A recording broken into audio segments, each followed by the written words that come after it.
Kami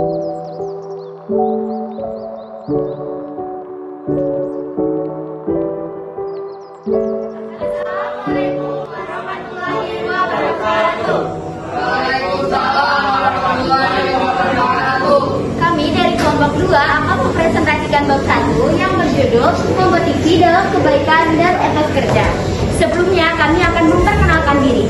Saya Arif Yolina dari absen 6. Saya Diana Rizaba Satifa dari absen 11. Saya Diva Fadila dari absen 12. Saya Muhammad Gatan Al-Fatih dari absen 22. Saya Muhammad Sulaiman nomor absen 23. Saya Yusuf Al-Fatih absen 35. Kompetisi dalam kebaikan adalah berlomba-lomba untuk senantiasa melakukan kebaikan. Berlomba-lomba dalam kebaikan ini oleh umat Islam dikenal dengan fastabiqul khairat. Istilah ini sendiri diambil dalam surat Al-Maidah ayat 48. Berikut suratnya. A'udzu billahi minasy syaithanir rajim. Bismillahirrahmanirrahim. Wa anzalna ilaikal kitaba bil haqqi musaddaqan lima baina yadayhi minal kitab wa muhaimina alaihi fahkum bainahum bima anzalallah wa la tattabi' ahwa'ahum amma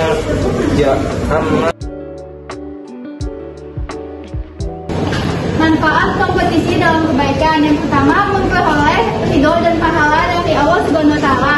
Yang kedua, menjadi manusia yang bermanfaat. Yang ketiga, mempercepat penyelesaian pekerjaan.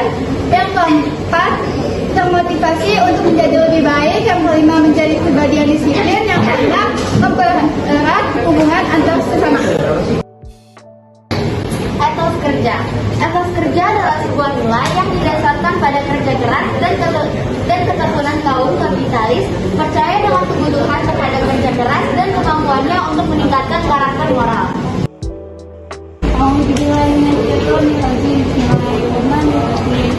Wa quli amalu fasayarallahu ma lakum wal mu'minun yasadduna ila alimil ghaibi wasyahadati fayunabbi'ukum bima kuntum ta'malun. Dan katakanlah, bekerjalah kamu, maka Allah akan melihat pekerjaanmu.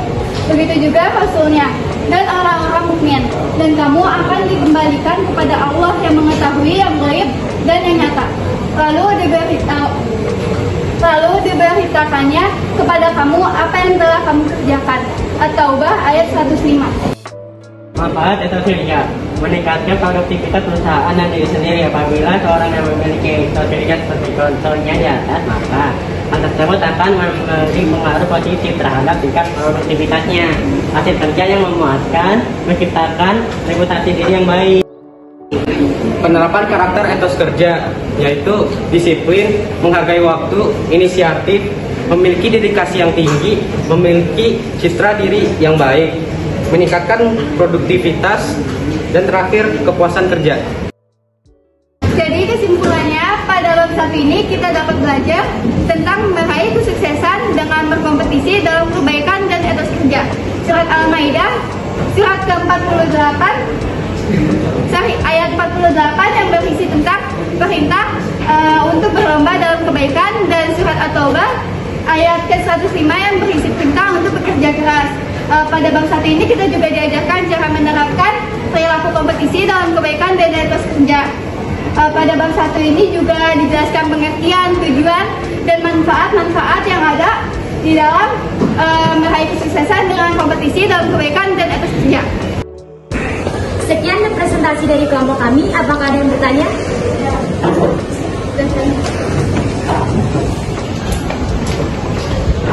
Tadi kan di presentasi itu dijelaskan surat Al-Maidah ayat 48 ditegaskan bahwa kitab Al-Quran diturunkan oleh Allah Subhanahu wa taala dengan hak atau kebenarannya.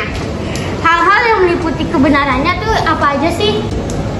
Nama saya Diva Fadila dari absen 12 ingin menjawab pertanyaan salah satu yang pertanyaannya itu kebenaran di dalam surat Al-Maidah ayat 48. Kebenarannya itu dijelaskan bahwa Allah Subhanahu wa taala menciptakan keberagaman manusia sebagai salah satu ujian kepada umat manusia. Allah Subhanahu wa taala juga memberikan ujian sekaligus memberikan kesempatan kepada umat manusia agar senantiasa berlomba-lomba dalam kebaikan. Saya mau menanyakan, tadi kan Yuza menjelaskan tentang Al-Maidah ayat 5.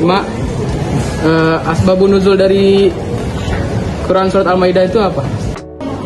Perkenalkan, nama saya Yuza Galfatih dari absen 35 akan menjawab pertanyaan TOEFL yang melatar belakangi turunnya surat Al-Maidah ayat ke-48. Tidak ada sebab khusus yang melatar belakangi turunnya Quran surat Al-Maidah ayat 48. Surat Al-Maidah termasuk golongan surat Madaniyah, yakni surat yang turun setelah hijrahnya Nabi. Menurut riwayat Imam Ahmad, surat ini turun saat Nabi SAW sedang menunggang unta. Bagian paha unta tersebut hampir saja patah karena sangat beratnya wahyu yang diterima oleh Nabi Muhammad SAW.